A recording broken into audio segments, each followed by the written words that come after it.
Okay guys, I got a 99 Ford F-150 here. When you cycle the key, see your anti-theft is flashing.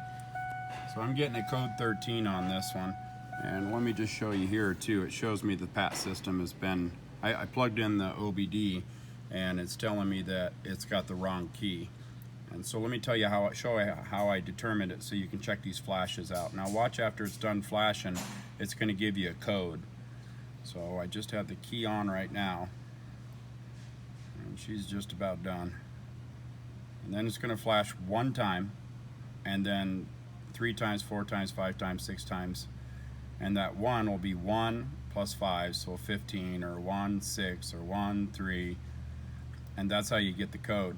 And then you're going to look up online Ford anti-theft code, and you can find out what the code is. And let me show you the fix for this one real quick.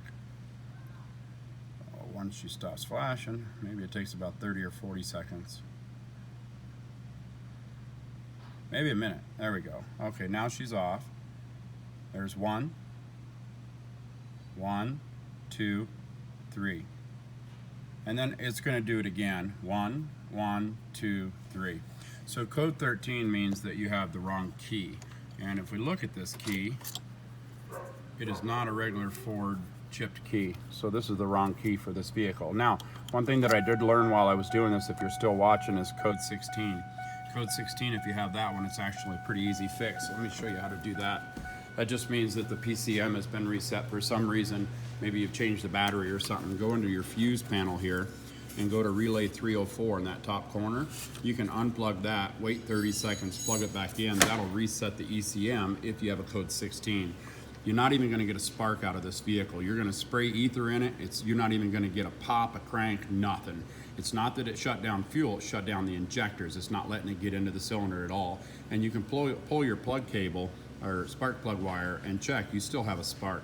So it's shutting down the injectors, not the pump. You're still going to hear the pump on too. So that's not the issue. If you still hear the pump and no start with spark, and you have that anti-theft, watch that flashing, see what that code is. You can Google it and find out what it is.